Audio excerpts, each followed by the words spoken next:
Pendant que j'étais hors de la ville pour le travail, ma sœur et son petit ami ont emménagé dans ma maison et ont jeté tout ce qui m'appartenait. Elle m'a envoyé un message, « Tu es riche et nous avons besoin d'une maison. Je suis sûr que cela ne te dérange pas. » 3 jours plus tard, ils ont appelé en panique.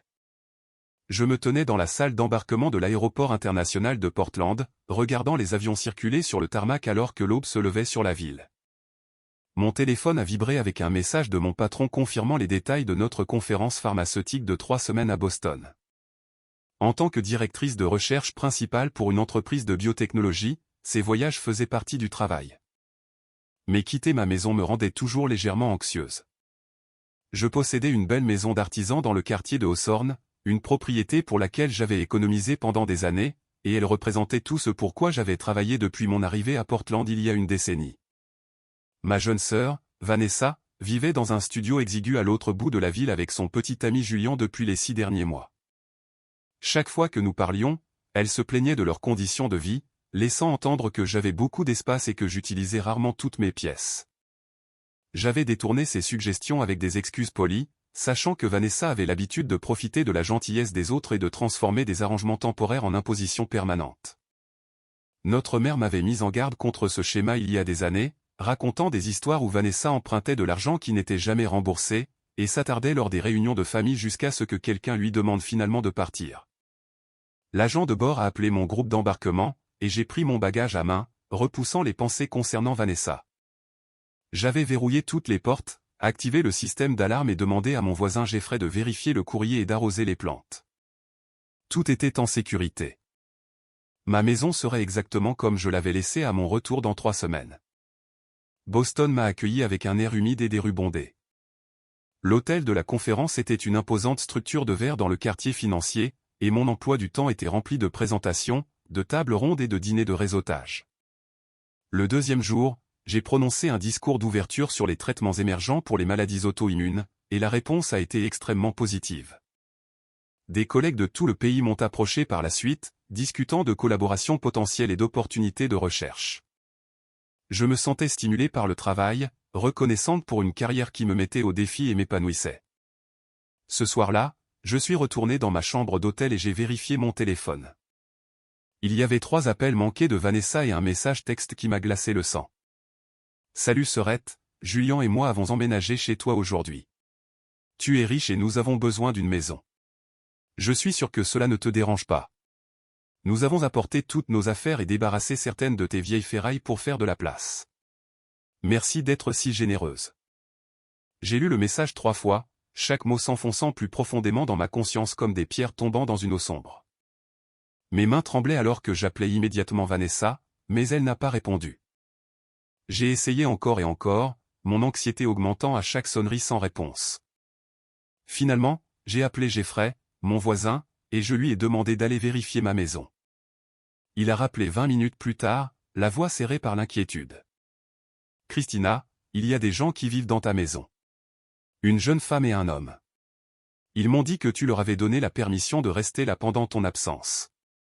J'ai vu des cartons de déménagement empilés dans ton garage et j'ai remarqué qu'une partie de tes meubles a disparu. » Mon cœur battait la chamade contre ma cage thoracique. Je n'ai donné aucune permission de ce genre. Ils sont entrés par effraction dans ma maison. Jeffrey est resté silencieux pendant un moment. « Veux-tu que j'appelle la police ?» J'ai réfléchi rapidement, pesant mes options. Pas encore. Laisse-moi d'abord essayer de joindre Vanessa. Je dois comprendre ce qu'elle a fait. Après avoir raccroché, je me suis assise sur le bord du lit d'hôtel, regardant les lumières de la ville par ma fenêtre. La rage et l'incompréhension s'affrontaient en moi. Vanessa avait toujours été impulsive et se croyait tout permis. Mais c'était une violation que je n'aurais jamais pu anticiper. Elle était entrée chez moi sans permission, avait déplacé mes affaires et s'était installée comme si ma propriété lui appartenait. Je l'ai rappelée et cette fois elle a répondu, la voix claire et joyeuse. « Christina, as-tu reçu mon message ? Nous sommes tous installés. La maison est parfaite. Vanessa, qu'est-ce que tu fabriques ? » Ma voix était basse et contrôlée, chaque mot délibéré. « Tu n'as pas la permission d'être dans ma maison. » Elle a ri, un son dédaigneux qui m'a fait serrer les mâchoires. « Oh, allez. Tu es parti pour 3 semaines. Nous étions désespérés. Notre bail a pris fin et nous n'avions nulle part où aller. De toute façon, tu n'es presque jamais chez toi. Et tu as 3 chambres. Ce n'est pas comme si tu utilisais tout cet espace. Là n'est pas la question, ai-je dit, ma voix s'élevant malgré mes efforts pour rester calme. C'est ma maison. Tu ne peux pas simplement emménager sans demander. Tu dois partir immédiatement. Nous ne pouvons pas partir, a dit Vanessa, son ton devenant défensif. Nous avons résilié notre bail. Nous n'avons nulle part où aller. De plus, tu as beaucoup d'argent. Tu as les moyens de partager. J'ai fermé les yeux, essayant d'assimiler l'absurdité de sa logique. Vanessa, je me fiche de la situation dans laquelle tu te trouves. Tu es entrée par effraction dans ma maison. C'est illégal. Si tu ne pars pas, j'appellerai la police. Elle a ricané. Tu ne ferais pas ça à ta propre sœur. Maman serait tellement déçue de toi. La mention de notre mère m'a piqué. Mais je refusais de laisser Vanessa me manipuler avec la culpabilité. Maman serait déçue de toi pour m'avoir volé. Sors de ma maison, Vanessa. Je suis sérieuse. Elle a raccroché sans dire un mot de plus. Et je suis resté à fixer mon téléphone, la fureur et l'impuissance m'envahissant par vagues. J'ai rappelé Jeffrey et lui ai demandé de documenter tout ce qu'il pouvait voir de l'extérieur. Il a accepté, promettant de prendre des photos et de garder un œil sur la situation. Cette nuit-là, j'ai à peine dormi. Je suis resté éveillé dans cette chambre d'hôtel inconnue, mon esprit passant en revue les scénarios et les conséquences. Une partie de moi voulait retourner à Portland immédiatement, mais j'avais des responsabilités à la conférence. Je devais animer une table ronde cruciale le lendemain matin et plusieurs investisseurs comptaient sur ma présence lors de réunions tout au long de la semaine. Je ne pouvais pas simplement abandonner mes obligations professionnelles, peu importe à quel point je me sentais désespéré. Le jour suivant, j'ai navigué dans la conférence dans un brouillard de distraction. Entre les sessions, j'ai appelé Vanessa à plusieurs reprises, mais elle avait cessé de répondre. J'ai laissé des messages vocaux exigeant qu'elle libère ma propriété, mais mes messages sont restés sans réponse. J'ai contacté un avocat à Portland en expliquant la situation et il m'a conseillé de déposer un rapport de police pour intrusion et entrée illégale. Il a également mentionné que les procédures d'expulsion pourraient prendre des semaines, même dans ces circonstances, en raison des lois sur la protection des locataires. Mais ce ne sont pas des locataires, ai-je protesté. Ils sont entrés par effraction chez moi sans permission. S'éclaircit la gorge. Je comprends, a-t-il dit patiemment. Mais la loi peut être compliquée. S'ils établissent une résidence, même sans bail formel, les expulser devient plus difficile.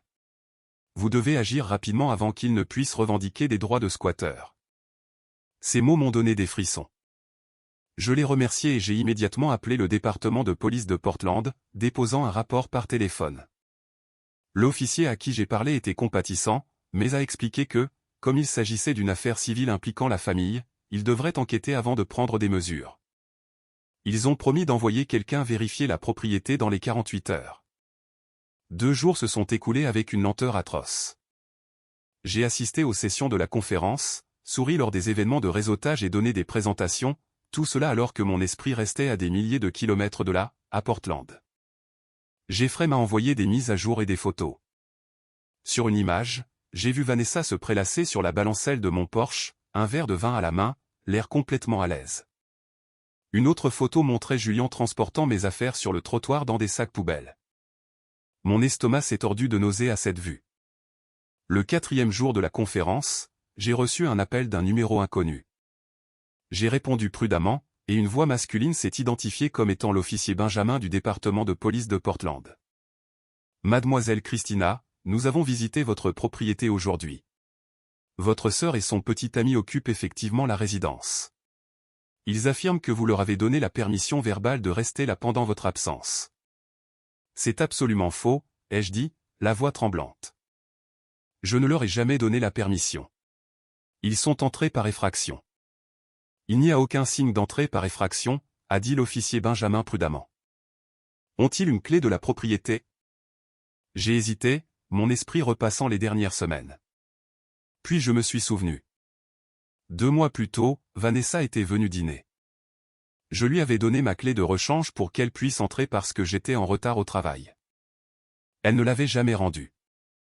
À l'époque, je n'y avais pas beaucoup pensé, supposant qu'elle avait simplement oublié. Maintenant, je réalisais que c'était délibéré. Elle a pris ma clé de rechange lors d'une visite précédente, ai-je expliqué. Mais cela ne lui donne pas le droit d'emménager sans permission. L'officier Benjamin a soupiré. Malheureusement, sans preuve d'entrée par effraction et étant donné qu'elle a une clé, cela devient plus compliqué. Nous pouvons documenter la situation, mais vous devrez peut-être poursuivre cela devant un tribunal civil. Je recommanderais de demander une ordonnance restrictive d'urgence et d'entamer les procédures d'expulsion immédiatement. Je l'ai remercié et j'ai raccroché, me sentant vaincu et furieuse à parts égales. Vanessa avait planifié cela soigneusement, profitant de mon absence et exploitant les zones grises juridiques pour s'installer chez moi. La réalisation que ma propre sœur avait calculé et exécuté cette trahison avec une telle précision m'a rempli d'une colère froide et ciblée. Ce soir-là, je me suis assis seul dans un restaurant d'hôtel, picorant une salade pour laquelle je n'avais aucun appétit, et j'ai commencé à élaborer un plan. Si Vanessa voulait jouer à des jeux avec la propriété et la légalité, je lui montrerai exactement à quoi ressemblent ces jeux lorsque quelqu'un ayant des ressources et de la détermination décide de riposter. J'avais passé des années à construire ma carrière et ma vie, et je ne la laisserai pas tout détruire avec son sentiment d'avoir tous les droits et son vol. J'ai rappelé mon avocat et lui ai exposé ce que je voulais faire. Il a écouté attentivement, intervenant occasionnellement avec des questions ou des suggestions. Quand j'ai terminé, il est resté silencieux pendant un long moment avant de répondre. C'est agressif, mais c'est légal. Êtes-vous certaine de vouloir suivre cette voie avec votre sœur? Elle a cessé d'être ma sœur au moment où elle est entrée par effraction dans ma maison et a jeté mes affaires, ai-je dit d'un ton plat. Je veux qu'elle comprenne que les actions ont des conséquences. Il a accepté de commencer les formalités nécessaires immédiatement. Au cours des 2 jours suivants, pendant que je continuais d'assister à la conférence, il a déposé une demande d'ordonnance restrictive d'urgence, a entamé une procédure d'expulsion et a préparé les documents pour un procès civil réclamant des dommages et intérêts et le vol. Il a également contacté la police pour souligner que je n'avais jamais donné à Vanessa ou Julien la permission d'entrer ou d'occuper ma propriété. Pendant ce temps, j'ai contacté Jeffrey et lui ai demandé de continuer à surveiller la situation. Il a rapporté que Vanessa et Julien semblaient s'installer confortablement, accueillant des amis sur mon patio et jouant de la musique forte tard dans la soirée. Les voisins commençaient à se plaindre, a-t-il dit, ce qui jouerait en ma faveur si la situation dégénérait. Le 7e jour de mon voyage, j'ai reçu un message de Vanessa. Arrête d'être dramatique. Nous empruntons juste la maison pour un moment. Tu as les moyens. Je n'ai pas répondu. Au lieu de cela, j'ai transféré le message à mon avocat comme preuve supplémentaire de son aveu qu'elle avait pris possession de ma propriété sans autorisation. Il a confirmé que cela renforçait notre dossier et m'a assuré que les choses avançaient rapidement. La conférence s'est finalement terminée et j'ai embarqué dans mon vol de retour pour Portland avec une sombre détermination. J'avais encore 2 jours avant la date de retour initialement prévue, mais j'avais modifié mon vol pour arriver plus tôt, voulant affronter la situation directement. Alors que l'avion descendait à travers les nuages au-dessus de la ville, j'ai regardé le paysage en dessous, pensant à tout ce qui avait changé en seulement 10 jours. J'avais toujours essayé de maintenir une relation avec Vanessa malgré ses défauts, croyant que les liens familiaux valaient la peine d'être préservés. Nos parents avaient divorcé quand nous étions adolescentes, et notre mère avait cumulé 2 emplois pour nous nourrir et nous loger. J'avais réagi en me plongeant dans mes études, en obtenant des bourses et en construisant un avenir stable. Vanessa avait réagi avec ressentiment, ayant toujours le sentiment que la vie lui devait plus que ce qui lui avait été donné. Elle enchaînait les emplois et les relations, blâmant les autres pour ses échecs et s'attendant à ce que la famille la tire d'affaire quand les choses tournaient mal. Mais c'était différent. Il ne s'agissait pas d'emprunter de l'argent ou de demander un endroit temporaire où loger. C'était du vol, une invasion et un mépris total pour tout ce que j'avais travaillé à construire. J'avais essayé d'être compréhensive, essayé d'aider quand je le pouvais, mais Vanessa avait confondu ma gentillesse avec de la faiblesse. Maintenant, elle allait apprendre la différence. L'avion a atterri au crépuscule, et j'ai récupéré mes bagages rapidement, impatiente de voir ma maison et d'évaluer toute l'étendue des dégâts. J'ai hélé un taxi et j'ai donné mon adresse au chauffeur, regardant les rues familières défiler pendant que nous traversions la ville. Quand nous avons tourné dans ma rue, ma poitrine s'est serrée d'appréhension. La maison semblait identique de l'extérieur, son extérieur bleu pâle et ses boiseries blanches inchangées. Mais en payant le chauffeur et en m'approchant de la porte d'entrée, j'ai remarqué des détails qui ont fait flamber ma colère. Les meubles du porche avaient été réorganisés, et il y avait des bouteilles de bière vides alignées le long de la balustrade. Mon paillasson de bienvenue avait disparu, remplacé par un tapis criard avec un cactus de dessin animé que je n'avais jamais vu auparavant. J'ai déverrouillé la porte avec ma clé et je suis entré. Et ce que j'ai vu m'a arrêté net. Le salon avait été complètement transformé. Mon canapé de couleur crème avait disparu, remplacé par un canapé marron affaissé qui empestait la fumée de cigarettes.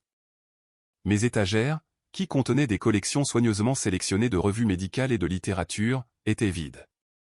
À leur place se trouvaient des étagères bon marché en panneaux de particules empilés de films d'action et de jeux vidéo. Les murs, que j'avais peints d'un vert sauge doux, étaient maintenant couverts d'affiches de groupes de rock et d'équipes sportives. J'ai traversé la maison dans un silence stupéfait, cataloguant chaque violation. Dans la cuisine, ma vaisselle s'empilait non lavée dans l'évier, et les plans de travail étaient collants à cause de renversements. Ma table de salle à manger, une pièce en chêne antique dont j'avais hérité de ma grand-mère, avait disparu. À sa place se trouvait une table pliante fragile entourée de chaises en plastique dépareillées. Les chambres étaient encore pires. Ma chambre principale, où j'avais passé des années à créer un sanctuaire paisible, avait été envahie par les affaires de Vanessa. Mon lit était toujours là, mais il n'était pas fait et recouvert de ses vêtements. Mon placard avait été vidé, et j'ai trouvé des sacs poubelles dans le couloir remplis de mes vêtements, dont certains avaient été endommagés par négligence. J'ai marché dans chaque pièce, prenant des photos avec mon téléphone, documentant tout. Les chambres d'amis avaient été envahies de la même manière, remplies de boîtes et d'objets divers qui appartenaient clairement à Vanessa et Julien. Mon bureau à domicile, où j'avais travaillé sur des documents de recherche et des demandes de subventions, avait été transformé en salle de stockage, mon bureau enfoui sous leur possession. Dans le garage, j'ai fait la découverte la plus déchirante.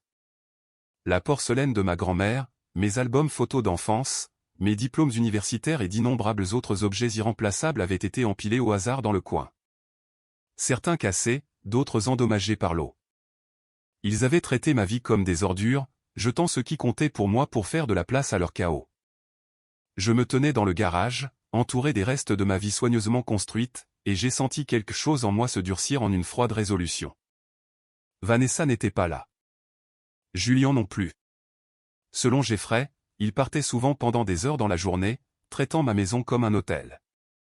Ils pouvaient aller et venir à leur guise.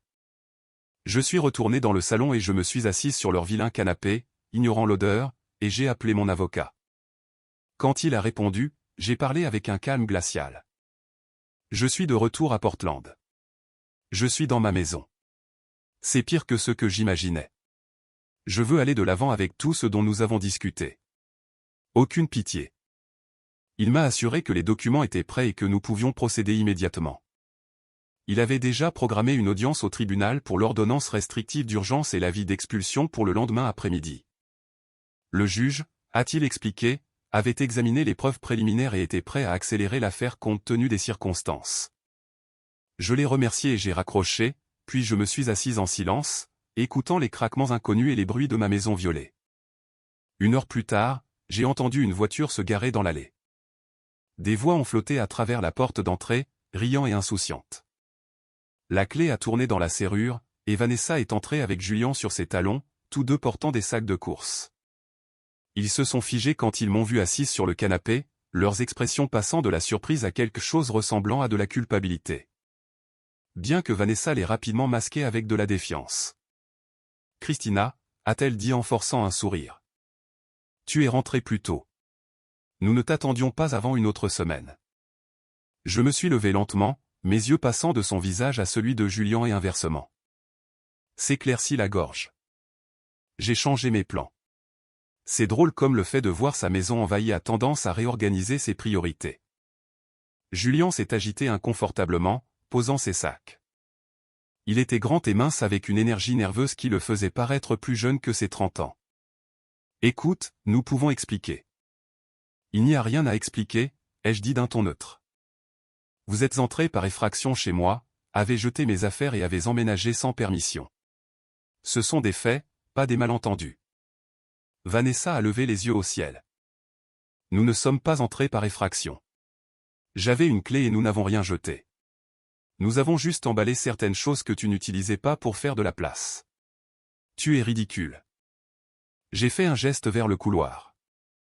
J'ai trouvé des sacs poubelles remplis de mes vêtements. J'ai trouvé la porcelaine de ma grand-mère cassée dans le garage. J'ai remarqué que mes meubles avaient disparu. Où est ma table de salle à manger, Vanessa? Elle a haussé les épaules. Nous l'avons vendue. Ce vieux truc valait environ 800 €. Nous avions besoin d'argent liquide pour faire les courses. L'aveu désinvolte m'a coupé le souffle. Tu as vendu la table de ma grand-mère. Celle qu'elle m'avait laissée à sa mort. Ce n'était qu'une table, a dit Vanessa d'un ton dédaigneux. Tu peux en acheter une autre. Tu as beaucoup d'argent. Quelque chose dans mon expression a dû l'avertir car elle a reculé d'un pas. Julien a posé une main sur son bras, le visage pâle.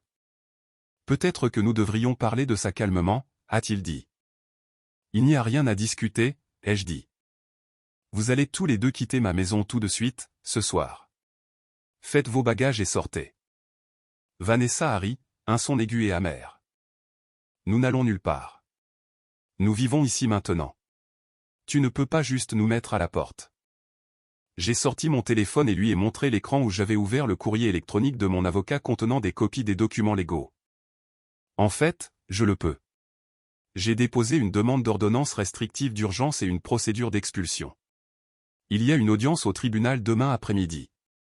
La police a documenté votre entrée non autorisée. Vous n'avez aucun droit légal d'être ici. Et si vous ne partez pas volontairement ce soir, j'appellerai la police et je vous ferai, s'éclaircit la gorge, expulser. Le visage de Vanessa a rougi. Tu ne ferais pas ça. Tu es ma sœur. Tu as cessé d'être ma sœur quand tu m'as volé, ai-je dit froidement. Tu as 1 heure pour emballer tout ce qui t'appartient et partir. Tout ce qui est à moi que tu as endommagé ou vendu, je te poursuivrai en justice civile pour cela. Cela inclut la table, les meubles et chaque objet que je peux documenter. Julien a tiré sur le bras de Vanessa. Allez, nous devrions y aller. Ça n'en vaut pas la peine. Mais Vanessa l'a repoussé, les yeux brillants de fureur. C'est tellement typique de toi, Christina. Pensant toujours que tu es meilleur que tout le monde. Brandissant toujours ton succès sur le reste d'entre nous. J'avais besoin d'aide et tu n'étais pas là. Alors, j'ai pris ce dont j'avais besoin. La famille est censée s'entraider. L'aide est quelque chose que l'on demande, ai-je dit. Ceci est un vol, et tu vas en subir les conséquences. Elle a ouvert la bouche pour répondre, mais j'ai levé la main. 59 minutes maintenant. Je te suggère de commencer à faire tes valises. Pendant un moment, j'ai pensé qu'elle pourrait refuser, qu'elle pourrait faire dégénérer la confrontation en une altercation physique, mais Julien l'a tirée vers le couloir, lui chuchotant avec insistance à l'oreille. Ils ont disparu dans la chambre principale, et j'ai entendu les bruits d'un mouvement frénétique, des tiroirs qui claquent et des marmonnements en colère. Je me suis rassise sur le canapé et j'ai appelé Jeffrey, lui demandant de venir comme témoin. Il est arrivé en 10 minutes, son visage âgé plissé par l'inquiétude. « Allez-vous bien » a-t-il demandé. « Je le serai » ai-je dit. « Merci pour tout ce que vous avez fait. Je n'aurais pas pu gérer cela sans votre aide. » Il a hoché la tête et a pris place dans la cuisine, se positionnant de manière à pouvoir voir le couloir. L'heure suivante s'est écoulée dans un silence intense, brisé seulement par les bruits de Vanessa et Julien rassemblant leurs affaires. Ils ont fait de multiples trajets jusqu'à leur voiture, chargeant des boîtes et des sacs avec des bruits sourds et des claquements agressifs. Vanessa me lançait des regards venimeux chaque fois qu'elle traversait le salon, mais elle ne parlait pas. Finalement, Julien est apparu dans l'embrasure de la porte, les bras chargés des dernières boîtes. « Nous partons » a-t-il dit doucement.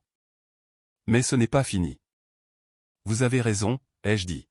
« Je vous verrai au tribunal. » Vanessa a émergé derrière lui, le visage strié de larmes et furieux. « J'espère que tu es heureuse » a-t-elle craché.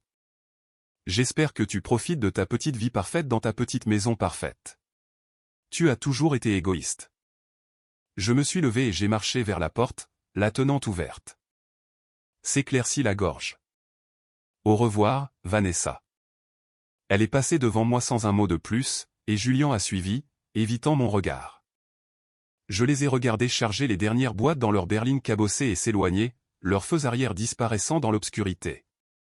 ce n'est qu'alors que j'ai fermé et verrouillé la porte, mettant le peine dormant et la chaîne. Jeffrey s'est levé et a posé une main douce sur mon épaule. « Vous avez fait ce qu'il fallait » a-t-il dit. « Je sais » ai-je dit, bien que ma voix tremblât légèrement. « Merci d'avoir été là. » Après son départ, j'ai de nouveau parcouru la maison, cette fois avec des produits de nettoyage et des sacs poubelles.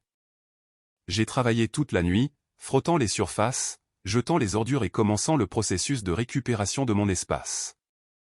Chaque recoin que je nettoyais ressemblait à une petite victoire, un pas vers la restauration. S'éclaircit la gorge. À l'aube, la maison était au moins saine, bien qu'il faille des semaines pour réparer entièrement les dégâts et remplacer ce qui avait été volé ou détruit. J'ai dormi quelques heures, puis je me suis douché et je me suis habillé d'un tailleur bleu marine élégant pour l'audience au tribunal. Mon avocat m'a retrouvé au palais de justice, examinant les documents une dernière fois avant que nous n'entrions dans la salle d'audience. Vanessa et Julien étaient déjà là, assis au dernier rang avec un médiateur commis d'office qui avait tenté de négocier un règlement avant l'audience. J'avais refusé toutes les offres de règlement. Il ne s'agissait pas d'argent ou de compromis. Il s'agissait de responsabilité. La juge, une femme sévère dans la soixantaine nommée juge Patricia, a appelé l'affaire et a examiné les preuves. Mon avocat a présenté le rapport de police, les photos des dégâts, le témoignage de Jeffrey et des copies des messages textes de Vanessa admettant avoir pris possession de ma maison sans permission. Le représentant commis d'office de Vanessa a fait valoir qu'il s'agissait d'une dispute familiale et que j'étais vindicative. Mais l'expression de la juge Patricia a clairement montré qu'elle n'était pas convaincue. « Mademoiselle Vanessa », a dit la juge, regardant ma sœur par-dessus ses lunettes. « Vous êtes entrée dans la propriété de votre sœur sans permission explicite, avez retiré et vendu ses biens, et avez causé des dommages substantiels. Le fait que vous soyez de la même famille ne vous exempte pas de la loi. J'accorde l'ordonnance restrictive d'urgence, qui vous interdit de vous approcher à moins de 500 pieds de la propriété ou de contacter mademoiselle Christina directement. J'ordonne également une expulsion immédiate à compter de ce moment et décide que vous êtes responsable de la restitution de tous les dommages documentés. » Le visage de Vanessa s'est décomposé. « Mais nous sommes déjà partis. Nous n'avons nulle part où aller. » « Ce n'est pas le problème du tribunal, » a dit la juge Patricia fermement. « Vous auriez dû considérer les conséquences avant de vous introduire par effraction dans la maison de quelqu'un. » Cette audience est levée. Le marteau a frappé et j'ai senti une vague de justification m'envahir. Vanessa s'est tournée pour me foudroyer du regard, des larmes coulant sur son visage, mais j'ai soutenu son regard sans broncher. Julien a mis son bras autour d'elle et l'a fait sortir de la salle d'audience, et je les ai regardés partir sans aucune sympathie. Dehors, mon avocat m'a serré la main. Le procès civil pour les dommages et intérêts se déroulera séparément, mais c'est une base solide. Vous devriez pouvoir récupérer les coûts de tout ce qu'ils ont détruit ou vendu. Je l'ai remercié et j'ai marché vers ma voiture, me sentant plus légère que je ne l'avais été depuis des semaines. La victoire juridique était satisfaisante, mais ce n'était que le début. J'avais également pris des mesures supplémentaires que Vanessa ignorait encore. Des mesures qui garantiraient qu'elle comprenne tout le poids de ses actions. Au cours de mes derniers jours à Boston, tout en me coordonnant avec mon avocat, j'avais également contacté notre mère. La conversation avait été difficile. Notre mère, Dorothy, vivait à Seattle et avait toujours favorisé Vanessa, trouvant des excuses à son comportement et me poussant à être plus compréhensive. Quand j'ai expliqué ce que Vanessa avait fait, la première réaction de Dorothy a été de suggérer que je réagissais de manière excessive. « C'est ta sœur » avait dit Dorothy. « Elle a fait une erreur. Tu devrais lui pardonner. » « Une erreur, c'est oublier de retourner un appel téléphonique, avais-je répondu, la voix dure. C'était un vol délibéré et de la destruction. Elle a vendu la table de grand-mère. Maman, elle a jeté mes affaires comme des ordures. Ce n'était pas une erreur. Dorothy était restée silencieuse pendant un long moment. « Que veux-tu que je fasse ? » « Je veux que tu arrêtes de l'encourager, avais-je dit. Je veux que tu comprennes que j'ai fini d'être son filet de sécurité. Elle doit faire face aux conséquences ou elle ne changera jamais. » La conversation s'était terminée de manière maladroite, mais j'avais fait passer mon message. J'avais également contacté d'autres membres de la famille, expliquant la situation et indiquant clairement que je ne tolérerais personne qui essaierait de faire pression sur moi pour abandonner les poursuites judiciaires. Certains parents m'avaient soutenu, d'autres avaient été mal à l'aise, mais j'avais tracé ma ligne et refusé de reculer. Maintenant, en rentrant du palais de justice, je sentais le poids de ses décisions s'installer sur moi. Vanessa avait compté sur la loyauté familiale pour la protéger des conséquences de ses actions, mais j'avais brisé cette attente.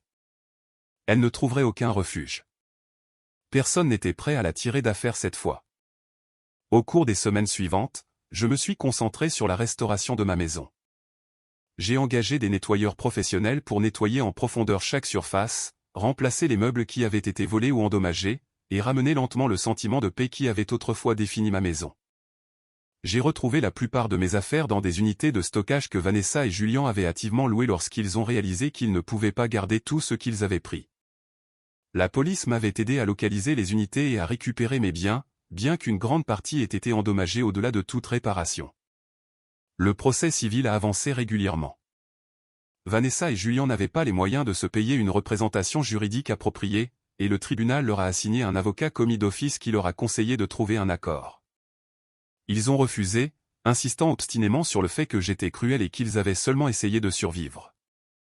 Le juge de l'affaire civile a été moins patient que ne l'avait été la juge Patricia, et lorsqu'on lui a présenté les preuves de vol, de dommages matériels et de fraude, il a statué en ma faveur sans hésitation. Le règlement a exigé que Vanessa et Julien me paient 32 000 € en restitution pour les biens endommagés et volés, plus les frais de justice. C'était un montant qu'ils ne pourraient jamais espérer payer en totalité, ce qui signifiait que leur salaire serait saisi pendant des années. Le jugement les suivrait, endommageant leur crédit et limitant leurs opportunités. C'était dur, mais je ne ressentais aucune culpabilité. Ils m'avaient volé, avaient violé mon domicile et n'avaient montré aucun remords. Ils méritaient chaque conséquence. Mais je n'avais pas fini. J'avais un dernier geste à faire, un geste qui garantirait que Vanessa comprenne vraiment la gravité de ce qu'elle avait fait. S'éclaircit la gorge. Lors de mon enquête sur les unités de stockage, j'avais découvert quelque chose d'intéressant. Julien avait utilisé ma maison comme base pour une petite entreprise parallèle vendant des appareils électroniques reconditionnés. Il avait acheté des appareils cassés, les avait réparés dans mon garage et les avait vendus en ligne. Ce n'était pas illégal, mais il n'avait jamais déclaré les revenus aux autorités fiscales. J'avais trouvé des reçus, des factures et des registres de vente totalisant près de 15 000 € sur 6 mois, dont aucun n'avait été déclaré. J'avais donné cette information à mon avocat, qui l'avait discrètement transmise aux agences gouvernementales appropriées. L'enquête avait été discrète, mais je savais qu'elle était en cours. Julien n'avait aucune idée de ce qui l'attendait. 3 semaines après la conclusion du procès civil, j'ai reçu un appel de mon avocat. « J'ai pensé que vous voudriez savoir », a-t-il dit. Julien a été audité par les autorités fiscales. Ils ont trouvé des revenus non déclarés substantiels. Il fait face à des pénalités et à de possibles accusations criminelles pour évasion fiscale. J'ai ressenti une sombre satisfaction à cette nouvelle. Et Vanessa, elle était complice, a-t-il dit. Elle l'a aidé à vendre les articles et à accepter les paiements. Elle est également sous le coup d'une enquête. Je l'ai remerciée et j'ai raccroché, puis je me suis assise dans mon salon fraîchement restauré, regardant autour de moi l'espace que j'avais combattu avec tant d'acharnement pour récupérer. La maison était à nouveau la mienne. Mais elle semblait différente maintenant. La violation avait laissé des cicatrices invisibles, un sentiment persistant de malaise dont je savais qu'il faudrait du temps pour guérir complètement. Pourtant, j'avais gagné. J'avais repris ce qui m'appartenait, et je m'étais assuré que Vanessa et Julien subissent de réelles conséquences pour leurs actions. Il ne s'agissait pas de vengeance, me disais-je. Il s'agissait de justice. Mais tard dans la nuit, alors que j'étais allongé dans mon lit à fixer le plafond, je me demandais si c'était tout à fait vrai. Il y avait une partie de moi qui avait pris plaisir à voir le visage de Vanessa se décomposer dans la salle d'audience, qui avait ressenti une froide satisfaction lorsque j'ai appris l'enquête fiscale. J'avais toujours été la personne responsable, celle qui suivait les règles et travaillait dur pour tout ce que j'avais accompli. Vanessa avait toujours pris des raccourcis, s'attendant toujours à ce que le monde s'accommode d'elle. Cette fois, le monde avait dit non, et c'était moi qui l'avais fait se produire. 2 mois après l'expulsion, j'ai reçu un message vocal de Vanessa. Sa voix était petite et vaincue, dépourvue de la bravade et de la prétention qu'il avait définie pendant si longtemps.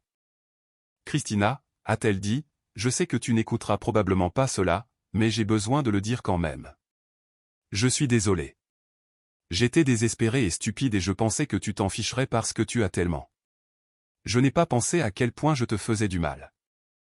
Julien et moi vivons dans un motel maintenant, et nous faisons tous les deux des heures supplémentaires pour essayer de payer le jugement. Cette histoire d'impôt est un cauchemar. Je ne sais pas comment nous allons nous en sortir. Je voulais juste que tu saches que je suis désolé. Je ne m'attends pas à ce que tu me pardonnes. J'avais juste besoin de le dire. J'ai écouté le message 2 fois, puis je l'ai supprimé. Ses excuses étaient trop minces, arrivaient trop tard. Elle n'avait pas été désolée quand elle jetait mes affaires ou vendait la table de ma grand-mère. Elle était seulement désolée maintenant parce qu'elle faisait face à des conséquences. Ce n'était pas de vrai remords. C'était de l'apitoiement sur soi-même. J'ai bloqué son numéro et j'ai continué ma vie. Je me suis replongé dans mon travail, assumant des projets de recherche supplémentaires et encadrant de jeunes collègues. J'ai recommencé à sortir, timidement d'abord, puis avec plus de confiance.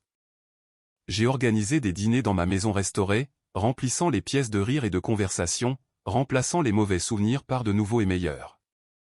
Un soir, 6 mois après l'expulsion, j'étais assise sur la balancelle de mon Porsche avec un verre de vin, regardant le coucher de soleil peindre le ciel dans des tons d'orange et de rose. Jeffrey est venu de sa cour en faisant signe de la main pour dire bonjour, et je l'ai invité à me rejoindre. « Vous semblez heureuse » a-t-il observé, s'installant dans la chaise à côté de moi. « Je le suis » ai-je dit, et j'ai réalisé que c'était vrai. Cela a pris un certain temps, mais j'ai l'impression d'avoir enfin récupéré cet endroit. C'est le mien à nouveau. S'éclaircit la gorge. Il a hoché la tête, sirotant son propre verre. Que s'est-il passé avec votre sœur? Avez-vous eu de ses nouvelles? Elle a laissé un message vocal il y a quelques mois, ai-je dit. Des excuses, je crois. Je l'ai supprimé. Jeffrey est resté silencieux pendant un moment. Pensez-vous que vous lui pardonnerez un jour? J'ai examiné la question attentivement. Je ne sais pas, peut-être un jour si elle change vraiment. Mais pardonner ne veut pas dire oublier ce qui s'est passé ou la laisser revenir dans ma vie. Elle a prouvé que je ne peux pas lui faire confiance. Ce n'est pas quelque chose qui peut être facilement réparé. C'est juste, a-t-il dit. Vous avez fait ce que vous deviez faire. Je l'ai fait, ai-je convenu. Et je le referai. Nous sommes restés dans un silence confortable alors que l'obscurité tombait et j'ai senti un sentiment de paix m'envahir. Ma sœur avait essayé de prendre tout ce que j'avais construit et j'avais riposté avec toutes les ressources à ma disposition. J'avais peut-être été impitoyable, mais j'avais eu raison. Certaines limites ne pouvaient pas être franchies sans conséquence et certaines trahisons ne pouvaient pas être pardonnées. Les mois ont passé et je me suis installé dans un nouveau rythme de vie. Ma carrière a continué de prospérer alors que je publiais 2 articles révolutionnaires sur la recherche auto-immune qui ont attiré l'attention de grandes entreprises pharmaceutiques. Un matin au début du printemps, près de 8 mois après l'expulsion, j'ai reçu un appel inattendu d'une collègue nommée Patricia qui travaillait à Seattle. Nous avions collaboré sur un projet de recherche il y a des années et maintenu une relation professionnelle amicale. Christina, a-t-elle dit, sa voix portant un étrange mélange d'excitation et d'hésitation. Je dois te dire quelque chose. Je n'étais pas sûr de devoir le faire, mais je pense que tu mérites de savoir. Ta sœur Vanessa a postulé pour un emploi dans mon hôpital. Elle t'a indiqué comme référence. J'ai senti ma prise se resserrer sur le téléphone. Elle a fait quoi? Patricia a continué prudemment. Elle a postulé pour un poste administratif dans notre service de facturation. Quand j'ai vu ton nom sur sa candidature, j'ai été surprise. Étant donné ta réputation, j'ai supposé que vous étiez proches. Mais quelque chose semblait clocher dans la façon dont elle décrivait votre relation. J'ai décidé de t'appeler directement avant de donner suite à sa candidature. Mon esprit a passé en revue les implications. Vanessa avait non seulement utilisé mon nom sans permission, mais elle avait vraisemblablement menti sur notre relation pour paraître plus crédible.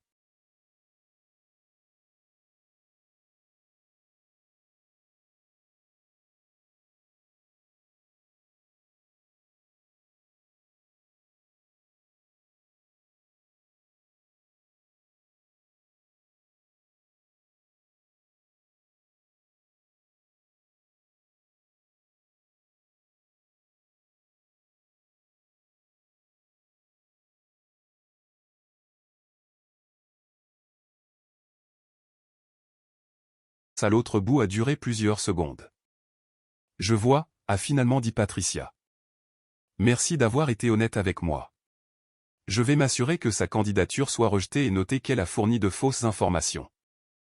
Après avoir raccroché, je me suis assise à ma table de cuisine en regardant mon café refroidir. Vanessa n'avait rien appris. Malgré tout ce qui s'était passé, malgré les jugements du tribunal et les conséquences financières, elle essayait toujours de manipuler les situations à son avantage, utilisant toujours des connexions qu'elle n'avait aucun droit de revendiquer. La découverte a ravivé la colère que j'avais tant travaillé à surmonter. J'ai appelé mon avocat et je l'ai informé de l'utilisation frauduleuse par Vanessa de mon nom comme référence.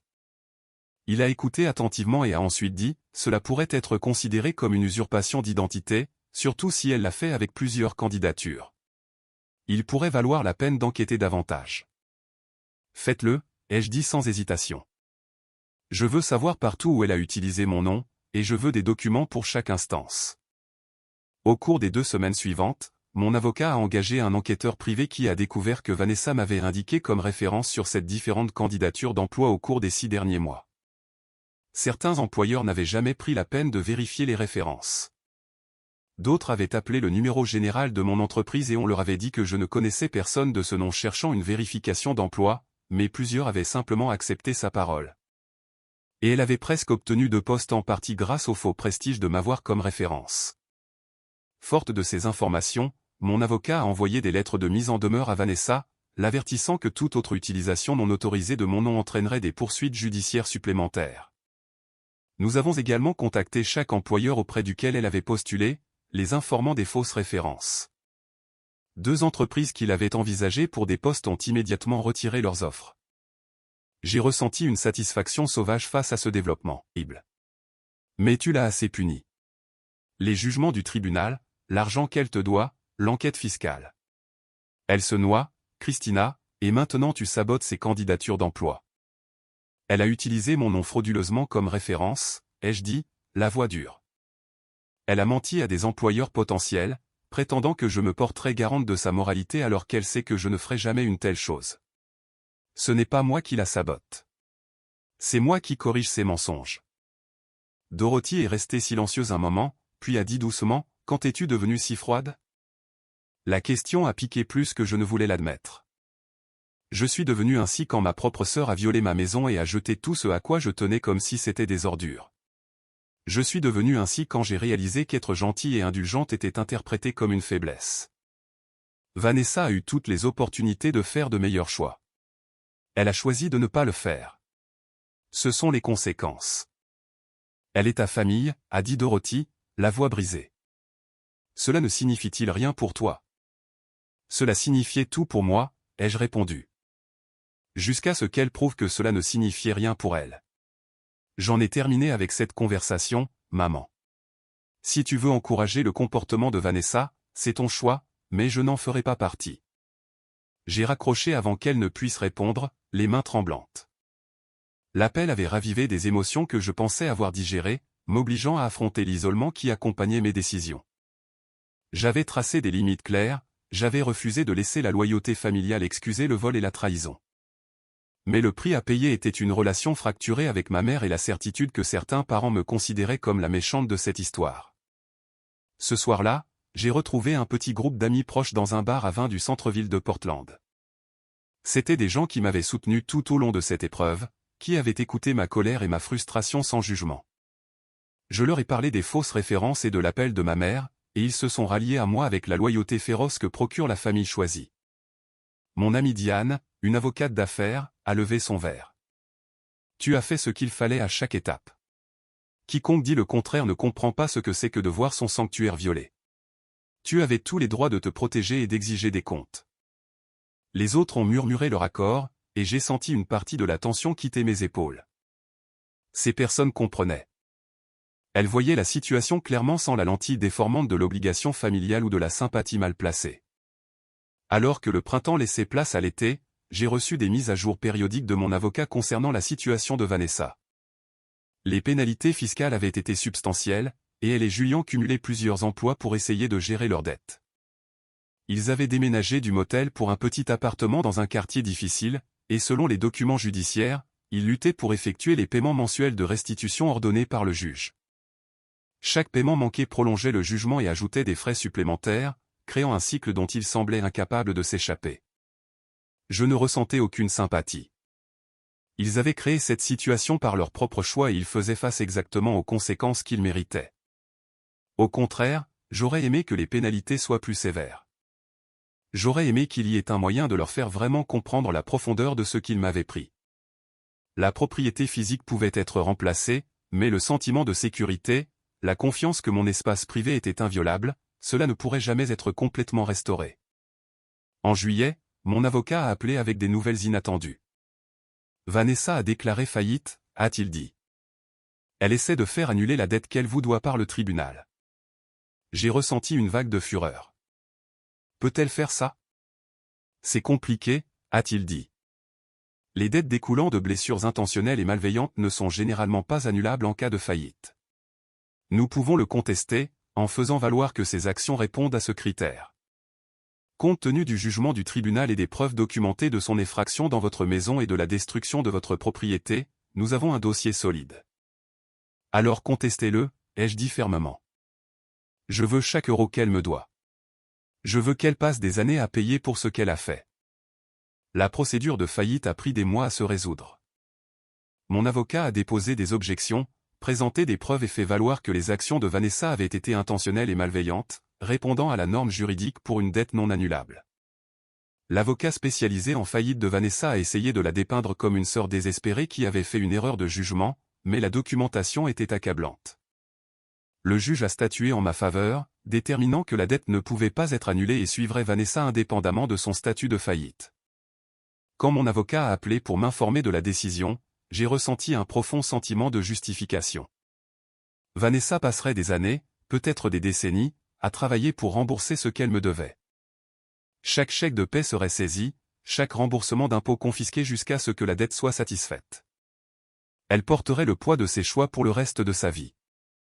Un rappel constant que les actions ont des conséquences. Mais même alors que je célébrais la victoire juridique, une petite voix au fond de mon esprit murmurait des doutes. Était-ce de la justice ou était-ce de la cruauté? Avais-je franchi une ligne quelque part, permettant à ma colère de se transformer en quelque chose de plus sombre? J'ai repoussé ces pensées, me rappelant les sacs poubelles pleins de mes affaires endommagées, la porcelaine cassée, les meubles vendus. Je me suis rappelé que Vanessa n'avait montré aucun remords réel, seulement de l'apitoiement sur elle-même lorsqu'elle avait été prise. Je n'avais rien fait de mal. J'avais simplement refusé d'être une victime. En septembre, près d'un an après l'expulsion initiale, j'ai assisté à une conférence de l'industrie pharmaceutique à San Francisco. Lors d'une réception de réseautage, j'ai entamé une conversation avec un homme nommé Grégory qui travaillait dans l'administration hospitalière. Nous avons discuté de la politique de santé et du financement de la recherche et la conversation a coulé facilement. Vers la fin de la soirée, il a mentionné qu'il était de Seattle et nous avons découvert que nous avions plusieurs collègues en commun. « Connaissez-vous Patricia du Seattle General » ai-je demandé et il a hoché la tête avec enthousiasme. « Une personne formidable avec qui travailler » a-t-il dit. Elle nous a d'ailleurs aidé à éviter une mauvaise embauche il y a quelques mois. Quelqu'un qui avait falsifié des références. Patricia l'a découvert et a averti plusieurs d'entre nous dans le réseau. J'ai senti ma poitrine se serrer. S'éclaircit la gorge. Qu'est-il arrivé à la candidate? Grégory a haussé les épaules. Le mot a circulé. Elle est fondamentalement sur liste noire maintenant dans la communauté de l'administration des soins de santé de Seattle. C'est un petit monde et personne ne veut embaucher quelqu'un qui ment sur ses candidatures. Je me suis excusé peu de temps après, prétextant une session tôt le matin et je suis retourné dans ma chambre d'hôtel. Je me suis assise sur le bord du lit, assimilant ce que j'avais appris. Ma décision d'exposer les fausses références de Vanessa avait eu des répercussions plus importantes que je ne l'avais prévu. Elle ne faisait pas seulement face à des conséquences dans des incidents isolés. Elle avait été effectivement mise sur liste noire dans toute une communauté professionnelle. Sa réputation détruite avant même qu'elle ne puisse l'établir. J'aurais dû me sentir triomphante. C'était exactement ce que j'avais voulu, n'est-ce pas? Que Vanessa fasse face à tout le poids de ses actions, qu'elle soit incapable d'échapper aux conséquences de ses choix. Mais au lieu de cela, je me sentais vide. La vengeance que j'avais poursuivie avec tant d'acharnement avait atteint ses objectifs. Mais la satisfaction que j'attendais était introuvable. Je n'ai pas bien dormi cette nuit-là. Je n'arrêtais pas de penser au message vocal de Vanessa d'il y a des mois, celui que j'avais supprimé sans vraiment l'écouter. J'ai pensé à la question de ma mère. Quand es-tu devenue si froide? J'ai pensé à la personne que j'avais été avant tout cela, quelqu'un qui croyait aux secondes chances et à la possibilité de rédemption. J'avais changé, endurci par la trahison pour devenir quelqu'un qui poursuivait les conséquences avec une efficacité impitoyable. J'avais gagné chaque bataille juridique, j'avais veillé à ce que Vanessa paie pour les années à venir, j'avais détruit ses perspectives professionnelles dans une ville entière. J'avais complètement gagné. Mais qu'avais-je gagné au juste? Je suis retourné à Portland le lendemain et j'ai passé le week-end seul dans ma maison, marchant dans des pièces qui semblaient à la fois familières et étranges. J'avais tout restauré dans son état d'origine, remplacé ce qui avait été perdu, mais quelque chose d'indéfinissable avait changé. La maison n'était plus un sanctuaire. C'était un monument à ce qui avait été pris et récupéré, un symbole de victoire qui semblait de plus en plus à la Pirue. Le lundi matin, j'ai fait quelque chose que je n'avais pas fait depuis des mois. J'ai débloqué le numéro de Vanessa et j'ai réécouté son message vocal. Sa voix, petite et vaincue, parlait d'être désolée, de ne pas comprendre à quel point elle m'avait blessé, de se noyer dans les conséquences. Je l'ai écoutée 3 fois, et à la 3e fois, j'ai entendu quelque chose qui m'avait échappé auparavant. Sous l'apitoiement sur soi-même et le désespoir, il y avait de véritables remords. C'était enfoui sous des couches d'excuses et de justifications, mais c'était là. J'ai appelé mon avocat et je lui ai demandé de préparer un document. Je veux restructurer l'accord de restitution, ai-je dit. Je veux réduire les paiements mensuels à quelque chose de plus gérable et je veux inclure des dispositions stipulant que si elle effectue des paiements réguliers pendant 3 ans, j'envisagerai de pardonner le solde restant. Il est resté silencieux pendant un long moment. Êtes-vous sûr? Vous avez gagné chaque bataille juridique. Les conditions actuelles sont exécutoires. Je suis sûr, ai-je dit. Envoyez la proposition à son avocat. Précisez bien qu'il s'agit d'une offre unique. Si elle accepte et viole ensuite les conditions, le jugement initial est rétabli dans son intégralité sans autre possibilité de modification. Le document a été préparé et envoyé. 2 semaines plus tard, j'ai reçu une réponse. Vanessa avait accepté les conditions. Avec les documents légaux, il y avait une lettre manuscrite. J'ai failli la jeter sans la lire, mais quelque chose m'a poussé à l'ouvrir. La lettre faisait 2 pages, écrite avec l'écriture désordonnée de Vanessa. Elle n'était pas éloquente ou particulièrement perspicace, mais elle était honnête. Elle a écrit sur sa jalousie face à mon succès, son ressentiment d'être toujours la jeune sœur en difficulté, son désespoir quand leur bail s'est terminé et qu'il n'avait nulle part où aller. Elle a écrit sur le fait d'avoir fait des choix terribles dans un moment de panique, se convainquant que je ne m'en soucierais pas vraiment parce que j'avais tant de choses. Elle a écrit sur le fait de comprendre maintenant, trop tard, ce qu'elle avait détruit. Elle a écrit sur le poids écrasant des conséquences, comment chaque salaire saisi et chaque candidature rejetée lui rappelait ce qu'elle avait fait. Elle a écrit qu'elle ne s'attendait pas au pardon, mais qu'elle voulait que je sache qu'elle comprenait enfin. J'ai lu la lettre 2 fois, puis je l'ai pliée soigneusement et je l'ai mise dans un tiroir. Je n'ai pas répondu. Je n'étais pas prête pour une réconciliation. S'éclaircit la gorge. Je ne le serai peut-être jamais. Mais je pouvais reconnaître qu'elle faisait enfin face à la réalité. Les conséquences que j'avais si soigneusement construites avaient fait leur travail. Qu'elle l'ait réellement changé ou simplement abattu était quelque chose que seul le temps dirait. 3 mois plus tard, j'ai reçu le premier paiement selon le nouvel accord. Il est arrivé à temps avec un bref mot me remerciant pour les conditions restructurées. Le mois suivant, un autre paiement est arrivé à nouveau à temps et le mois d'après. Vanessa remplissait ses obligations, reconstruisant lentement une petite mesure de crédibilité. J'ai continué ma vie, franchissant de nouvelles étapes dans ma carrière et approfondissant mes amitiés avec des personnes qui valorisaient l'honnêteté et l'intégrité. Ma relation avec ma mère est restée tendue mais civile.